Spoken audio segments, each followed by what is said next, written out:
We are up to Daf Lamed Gimel Amid Aleph. The Gemara in the Mishnah said you don't violate any Isurim in order to fulfill the mitzvah of Shofar. You don't even travel Tchum Shabbos or anything else. And the Mishnah says when you don't cut a Shofar, whether you're doing an Isa D'Rabbanan or you're doing Isa D'Oraisa.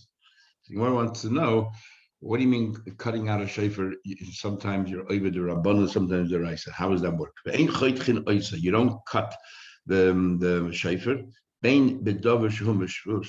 Whether it's using a tool that is only asim the Rabbanan, or whether it's something that you're over in Isa the Raisa. It says the Gemara Shvus.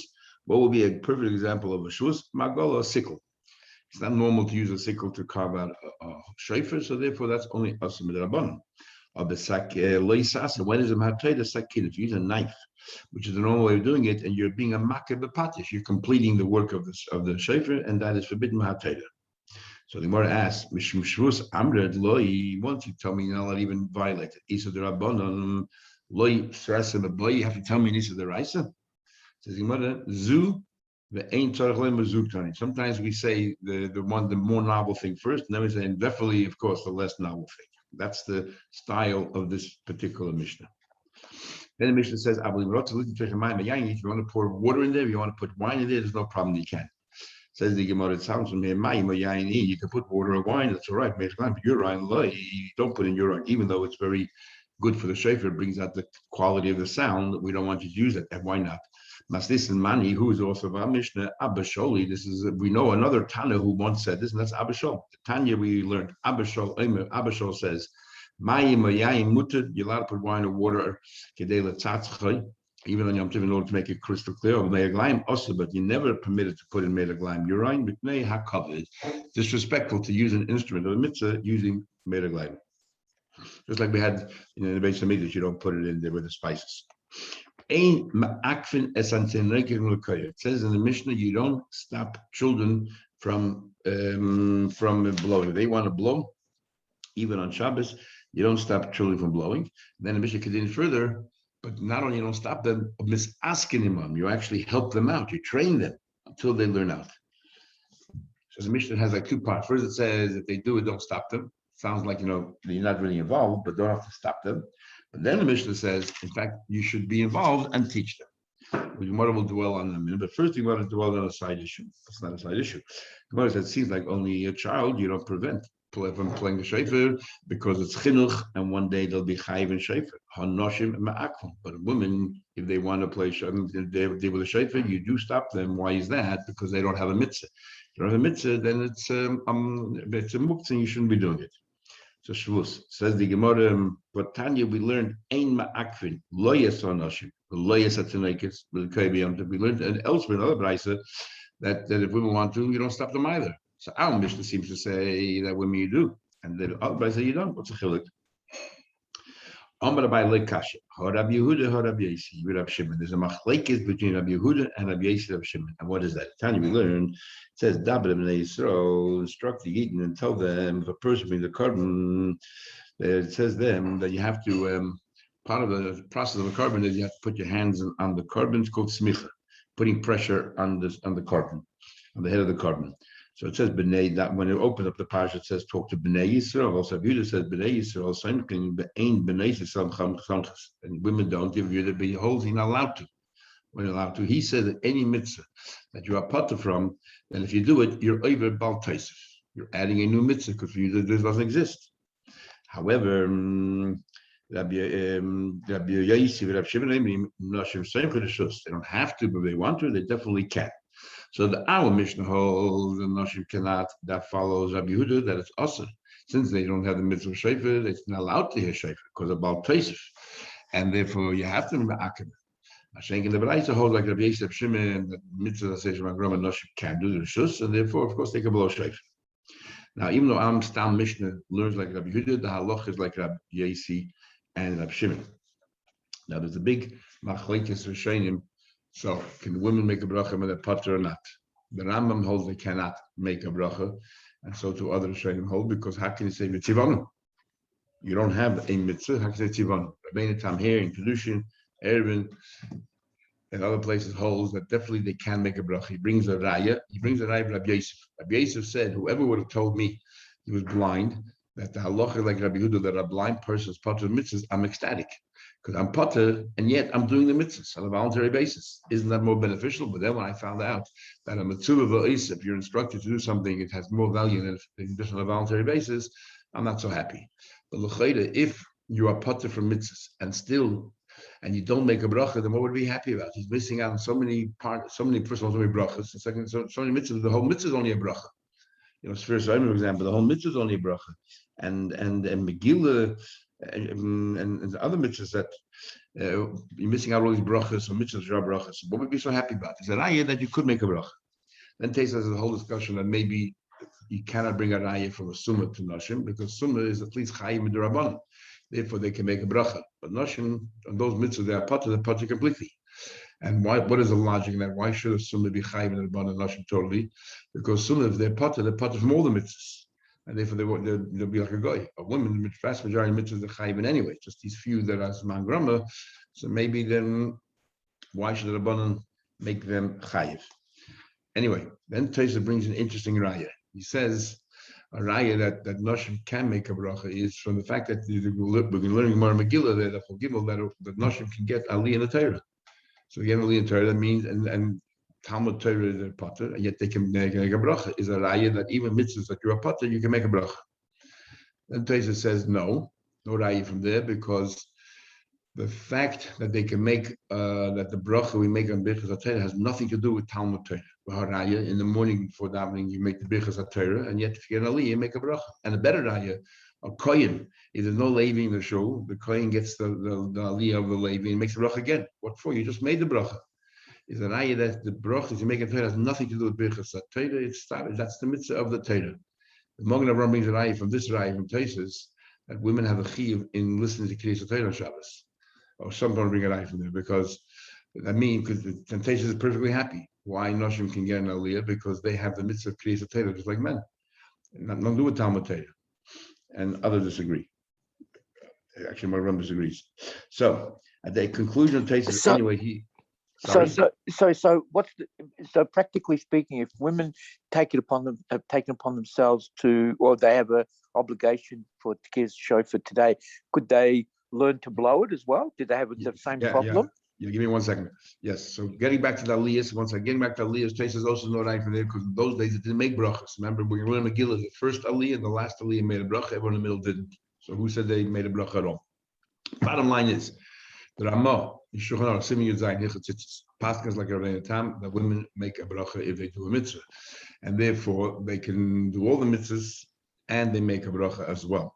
The only mitzvahs that women are discouraged from is tefillin, and because certain weeks at certain times of the month they cannot wear tefillin for their tummy, and then you're making like a declaration when you are and when you're not.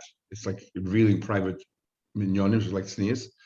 And the other one is tzitzis. Since men don't really have a chiyuv to wear tzitzis mahateres, it's the Rabbanon who said we should wear tzitzis. The Torah only says if you happen to have a four-cornered garment, put on tzitzis. But if you don't have a four-cornered garment, you don't have to.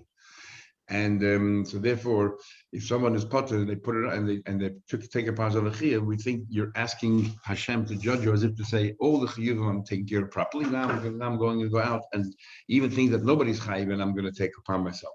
So therefore, they discourage it, even though we know there were women who used to wear tzitzis, from women who used to wear tzitzis. There's so they of course they can blow shofar and they can. And now there's a Rabbeinu Hillel on Teres Kaini who understands pshat, and Kevin Shurim talks about a lot. He actually learns that the pshat is that when it comes to mitzvah sevan grama, it's the same chiyuv men have, women have. That's what they can say with tzivon. Only difference is that we get punished if we don't do it, and they don't. Because they have the positive and the negative side of it, so it's exactly the same chiyuv, and that's how he learns.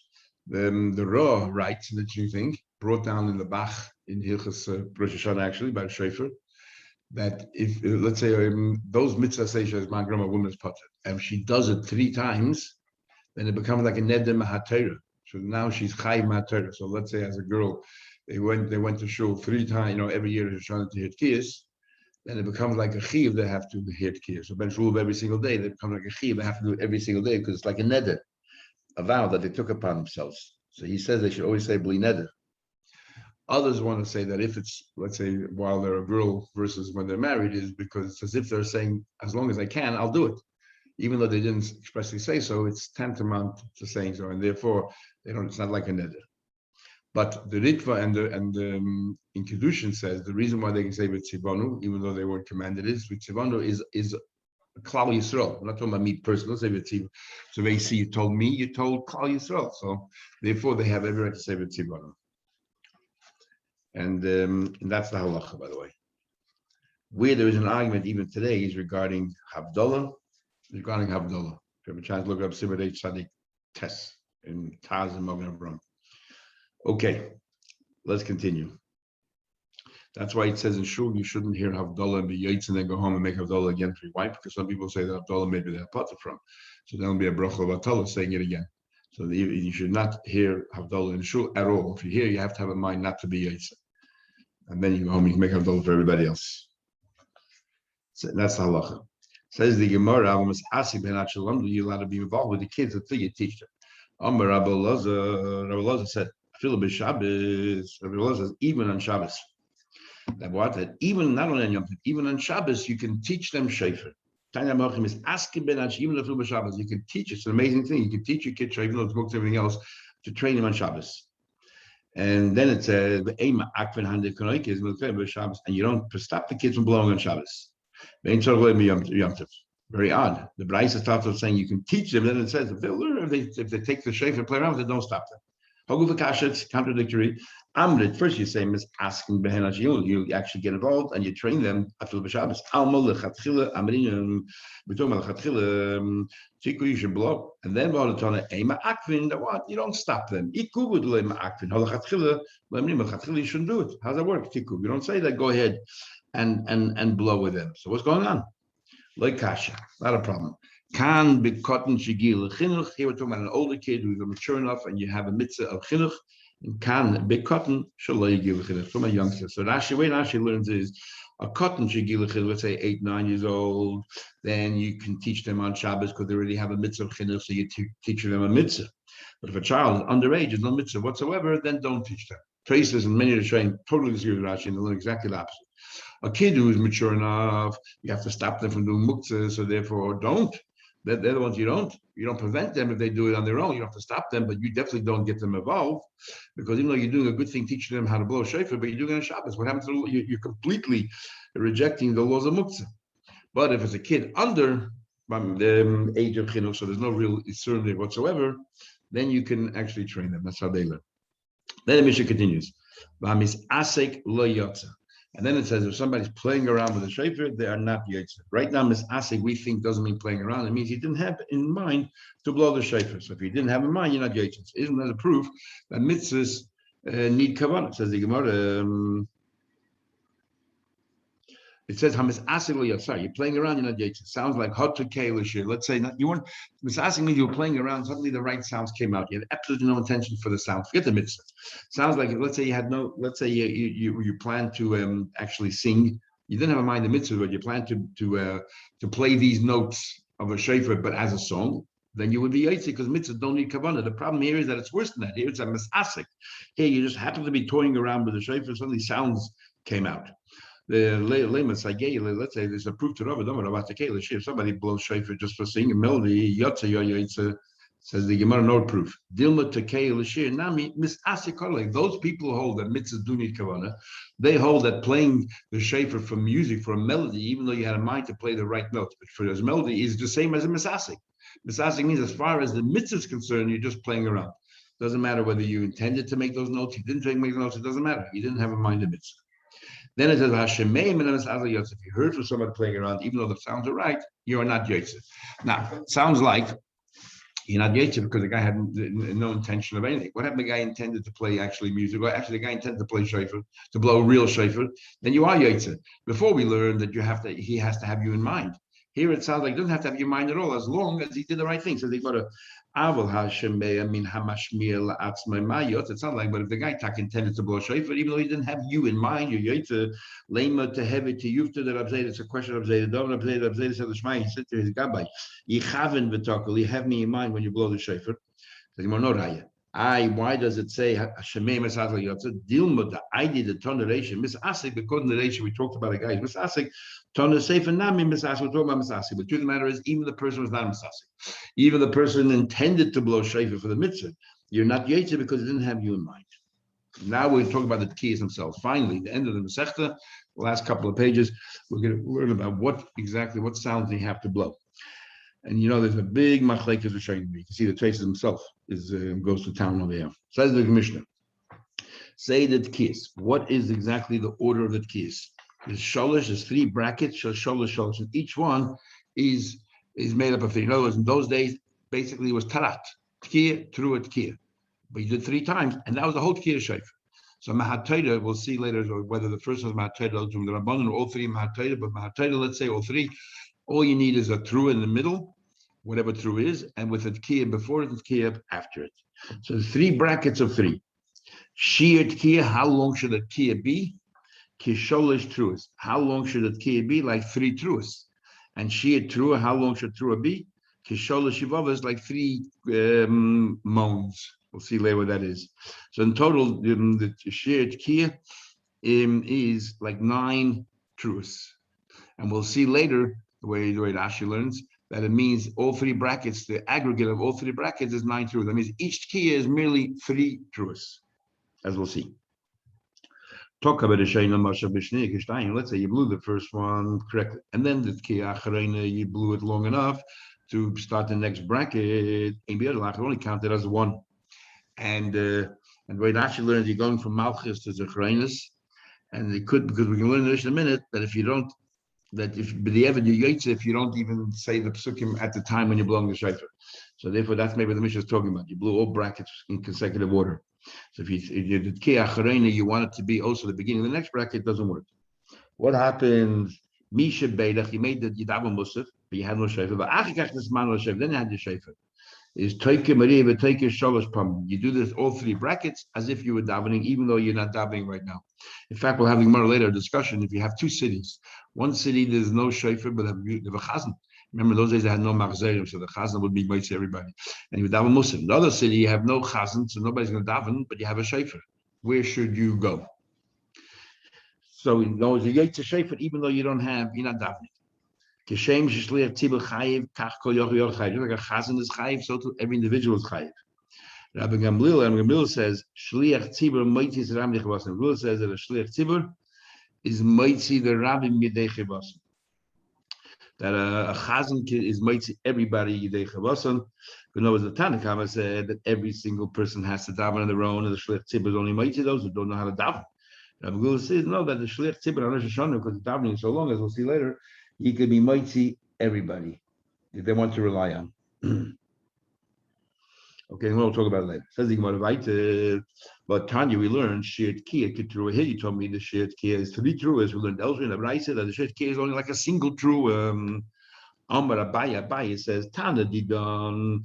Our Tana choshev kiyah de kulababa. Our Tana is talking about the aggregate 3 kiyahs, right? 3 brackets. So you need a total of 3 truas. And each true is a yavava, so therefore each key has to be the length of time of 3 yavavas.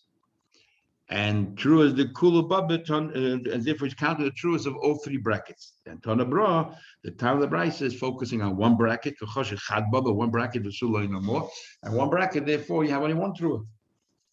There's a big machlekes in Rishonim.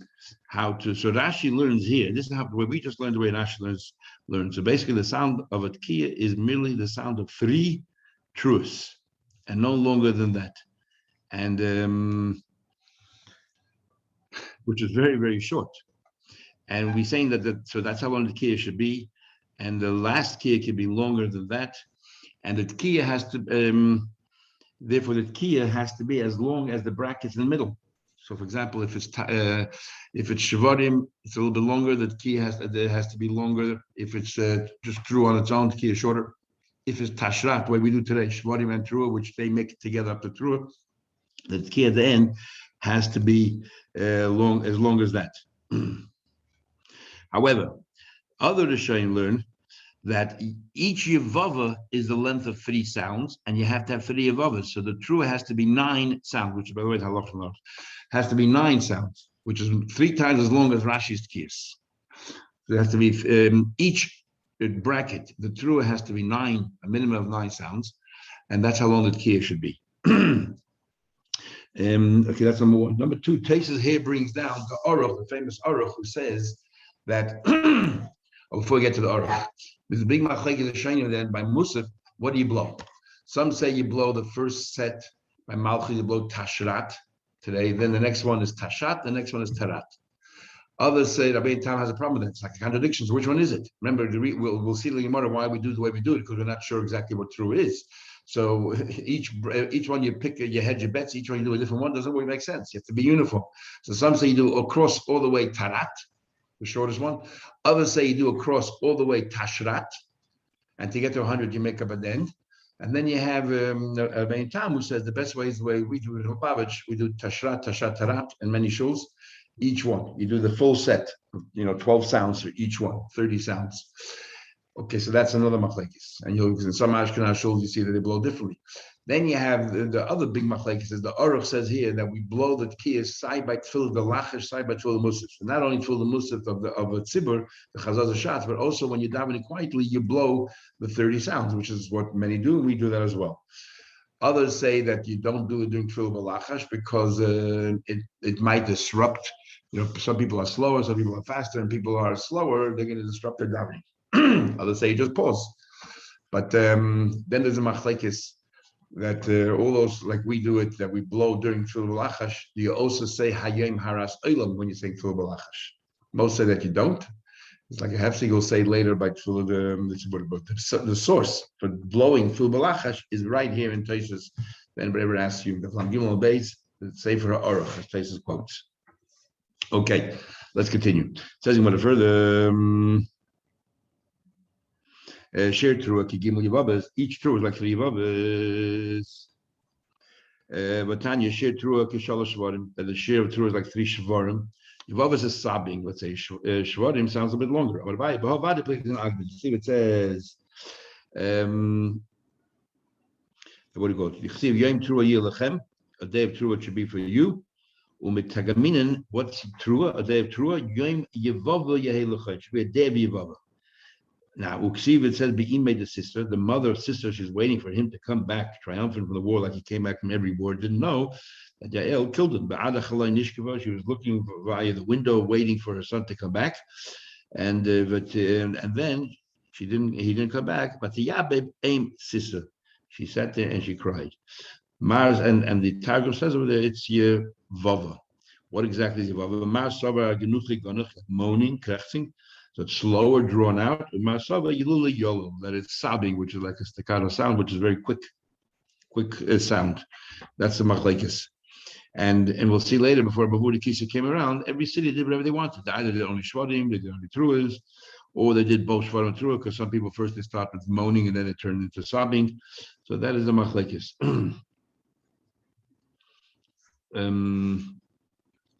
The Torah we learned. Menayin sheba shayfer. Where does the Torah say you blow shofar? Where does the Torah say you blow shofar? We learned before, Tiku b'chodesh shofar by Kesef Chagenu, Ezel Chag Chagodim Mischasa, that was a passing into Tehillim. Where do we find a remez in the Torah, an allusion to the Torah for shofar? Tamleimer, it says a passing by Yom Kippur, Havarta shofar trua. There it says the word trua. It says also what instrument should you use, the shofar on the 7th month, the 10th day of the Chodesh Yom Kippur. Havir shofar. So ain't the Yevel. Oh, we know that Yevel, but Rosh Hashana as well. Tamleimer said the pasuk by Chodesh Shvi in the 7th month. Everyone knows that Kippur is the 7th month. Why does the Torah have to say the 7th? Superfluous. Shein Tamleimer by Chodesh Shvi. Ma Tamleimer. Why say the Chodesh Shvi? She a called true or Chodesh Shvi is that. We want that all the truest that you do this month, whether it's Rosh Hashanah Kippur, should be exactly the same. Which is what with using a shofar. So that, it's like a hekish. Okay, we know the true sound. I know you have to make it clear prior. It says the pasuk in the beginning of the pasuk, "Havarta shofar trua." Havarta means pass it through. No, it's pass first something before you blow the trua. Fine. I know you do it clear following. Tamalem at the end of the very same pasuk says Ta'avidu Shofar Chalatzchem, may pass the shofar throughout your land. So Ta'avidu is a key after the Ainli. All we know is Yevel. All we know is Yevel. Rosh Hashana Menayin. How do you know Rosh Hashana? Tamalem B'Chodesh Hashvi. How do you know Rosh Hashana? It says B'Chodesh Hashvi, the seventh month. In other words, how do you know that? Okay, we explained how we know true is through an instrument called shofar, but how do you know that just like in Kippur, you blow Tkiyah prior, Tkiyah after? It's the same thing in the Rosh Hashanah, you blow Tkiyah first and Tkiyah after. Again, the same cheshbon.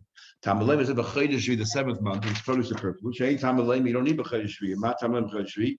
She called true as a Chodesh Shvi is Zekazeh, that all the blowings of the seventh month should be equal to each other.